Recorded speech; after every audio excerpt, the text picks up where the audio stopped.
take the opportunity to grab a little bit of sunshine and come and have a little chat. Today I wanted to talk to you about what does success look like for you. What does it look like for you right here, right now? Because when I consider what my symbols of success are right now at 59, I realise that it's very different to the first half of my life, and it's really different even to 5 years ago.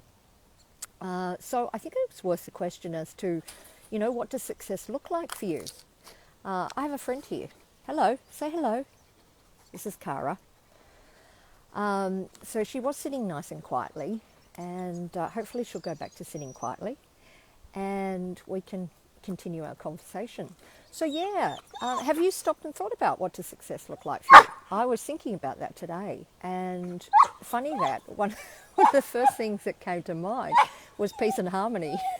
How funny that Cara's suggesting to me that that's not always possible. There's often outside noise and chaos and demands made upon you, but it's still really important to be able to hold and maintain that peace and harmony within, because without that, you get caught up into all the chaos and the mire that's all around the world.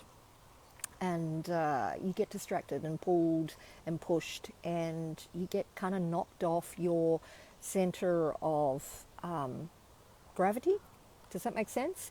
Like when I remain open-hearted, so that's another one of my success items for me, to never close my heart. I made that decision when I read The Untethered Soul. And even when I'm under attack or when I've been hurt, I don't let myself close my heart anymore. So, I've got quite a few different looking symbols of success now. And so I'm just wondering whether it's worthwhile for you guys to have a little contemplation about what does success look like for you. Because as I said, it's very different for me when I was back in my first half of my life. And that was obviously predominant. That was largely influenced by my corporate career. And so the symbols of success for me back then was wealth, paychecks, what sort of salary I was on, how much did I earn, because to me, coming from a commercial family, that was my number one value. And so whereas my number one value for me now is that I am love, and that I am open-hearted, and that I be the love that I am, and that I bring love and light to every situation possible, to the point that success for me looks like, what does that look like in reality? It looks like that I leave people, situations, whether it's house sitting, whether it's just a cup of coffee with someone, whether it's doing a workshop, whether it's speaking to an audience, whether it's with my family. I want to leave people and situations feeling better about themselves and in a lighter place than when I showed up. And I believe that love, and I think what goes hand in hand with that, the other tangible aspect, is to open the hearts and minds and to show people the value of tuning into their intuition, because we have 3 intelligence centers. It's not just our minds, it's our hearts, and it's our internal guidance system, which is our intuition. And so much of our world is ruled by mind, by mastery, by getting things right, and all of that sort of stuff. And we dismiss the heart as being inferior or emotional, when it's not. Emotions are very different to being heart-led and leading from the lens of love. So, that whole being love and then leaving a situation and a resonance and light and love, touching people with that and opening hearts and minds is one of my number one success criteria. And it's as much for me as it is for everyone else. I want to feel my own love and light, and that's where it starts. So back to my prior list, it was definitely paycheck. That's where my value came from. And my value today comes from, as I said before, the aspect of knowing my own self, the truth of who I am, and that a big essence of that is love. And that's my currency now. Now, that's not saying that, financial stability is still important to me and I take what's necessary to do that, but it's not my predominant symbol of success. And that was very much driven from coming from a family of a commercialized kind of family where commercialism and making money and all those sorts of things was very, very important. And I'm not poo-pooing that. That was very apt and appropriate for that first part of my life. Probably the other symbols of success was around mastery. And what did that look like? I had to keep proving that I was strong and capable and a leader. Whereas, and I suppose the first half of my life, I was gathering evidence and proving that I was to be taken seriously, that I was a force to be reckoned with. Don't fuck with me, which created a very, very unflexible and I suppose intimidating at times type of personality. But you know what? That's kind of what you had to be when you stepped into corporate. I stepped into corporate back in 1981. Was it 81? Yeah, end of 1981. I was 19. And, it was a man's world back then. We weren't allowed to wear singlet tops. We weren't allowed to wear sleeveless tops. We weren't allowed to wear pants. My God, we had to wear a suit, including a skirt with a collar and with short sleeves. You could have short sleeves, you couldn't have cap sleeves. It was interesting. So I think that toughness and what I call that corporate warriorship came into place and was forged for me.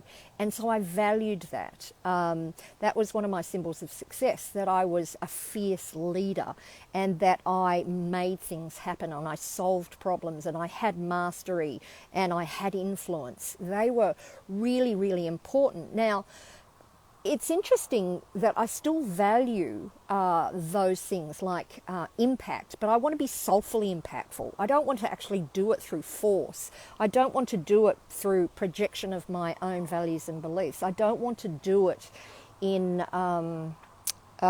dictatorship kind of thing, which I think I was. I always thought that I was fairly collaborative at work, that I think I followed the principle that my father taught me, which is don't do as I do as I say, or that, you know what I mean. And that there are many possible ways to do it, but the Lincoln way is the best way, and so I definitely, one of my symbols of success was getting people around to my way of thinking. I had to prove that I was right. And that's kind of interesting. When you enter into conversations with this whole value, sort of the symbol of success, that you have to get it right and you have to make it right, and you have to be right. It's kind of interesting how you enter into conversations. There's kind of a winner and loser attitude. I never realized that. But all of my conversations and communications was about getting it right. And that by default means kind of a winner-loser scenario. So whereas today my symbol of success around that is sharing, wisdom, insight, inspiration, all of that sort of stuff. And it's about helping people to create their own wise dome, their own sense of wisdom. And that's what I used to always misspell the word wisdom. And it was wise dome. And one day I thought, well, that's what it is. That's what wisdom is all about. It's creating your own wise dome. It's taking all the information, the knowledge and knowing, the past, learnings and things and success from your own life, the experiences from others, and finding what is aligned and true for you. Because what's aligned and true for me is may not be what's aligned and true for you. So it's really important to sift through everything you've got. Even these masterclasses that you do, they're based on someone's process or theory or experience that worked for them. Are you wired exactly the same way as them? Do you have the same set of values and beliefs? Do you have the same set of experiences? Do you have the same set of wounds? Do you have the same set of lightness and darkness that influences how you see the world? No. So why is a mastery course going to definitely work for you? That's why so many times we end up procrastinating, because we're trying to fit somebody else's process to us, and it's not truth for us. So I think that's another really important value for me now. One of my symbols of success is, have I been true to myself, and have I expressed my truth? Now, if I flip back to my corporate life, truth was facts and figures. Truth for me today is alignment and authenticity with who I am. What am I? And it's not that I'm no longer defined by what I do or what I have, which is how I define myself in corporate. And so that kind of comes into my symbols of success as well, because they were very tangible things. They were a title, they were money, they were where I lived on the northern beaches. You know, 4-bedroom home for 2 people, 5 minutes walk from the beach, a nice car, holidays, fancy holidays, top hotels, dining in the best restaurants, getting an invite to dine in a new restaurant. You know, all this sort of stuff. It was the doing and the having that defined me. And I woke up one day and thought, my God, there's something missing. And at that stage, I didn't realize that I had a really big hole in my symbols of success. And it was, who do I be?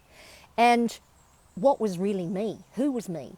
And so that journey, you know, who am I really, has been a really important journey for me. And I realize now that, you know, my symbols of success are really who I am. It's that love aspect, you know. It is that being open-hearted. It is being authentic and true. It's about stepping into my own personal sovereignty, which number one for me means taking responsibility for the most important things, which is what I think, what I feel, and my reactions. What I say, I shouldn't have to take responsibility for how you react to what I say. If we all go back to really basic personal sovereignty, then we will start taking responsibility for our own reactions and our own thoughts and our own feelings, because we are the ones that allow ourselves to get hurt. Sometimes we don't realize we're getting hurt, but I absolutely believe when we get hurt or we fail or we get triggered, all of that is navigation. It's trying to point us to what is the truth of us and what is our true purpose on this planet. And I think one of the number one purposes that everyone has is to work out who the hell we are in truth, you know, not what we're conditioned to be. And look, I love what I was conditioned to be in the first part of my life, a successful businesswoman. And that really ticked the boxes for me, and it got me into a wonderful financial position, and the ability to live my life the way I'm living it now. But it's not the core of who I am now.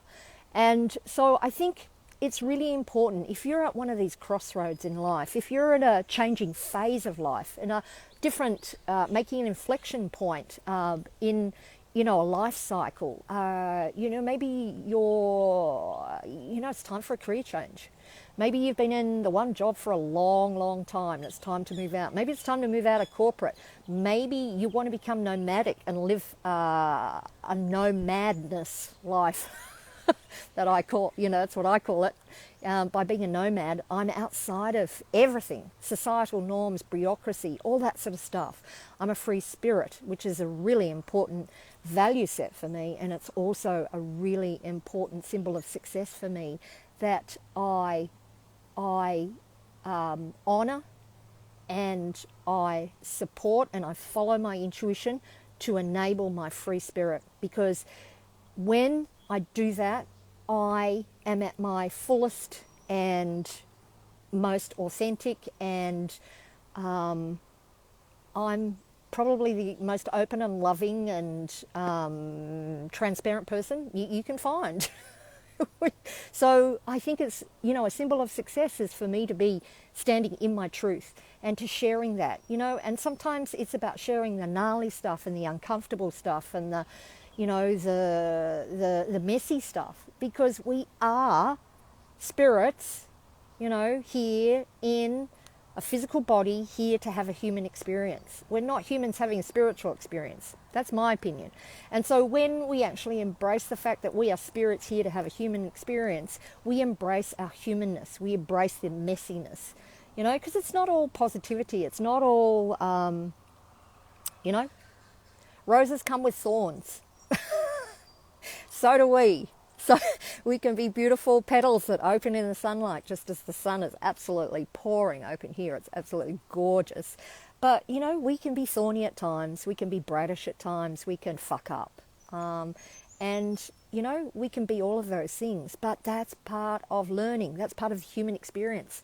As a spirit, as a source of energy, that cannot be felt, right? We have to come into physical form. It's basic quantum physics. We have to come into physical form to be able to experience things. And that's what we're here to feel deeply and richly. Well, that's what I feel. That's my personal opinion. And so that's one of my symbols of success as well, is have I felt and had a rich and full day? And the way I judge that is whether I've experienced tears of truth. Hello. Say hello, Cara. She's a cutie.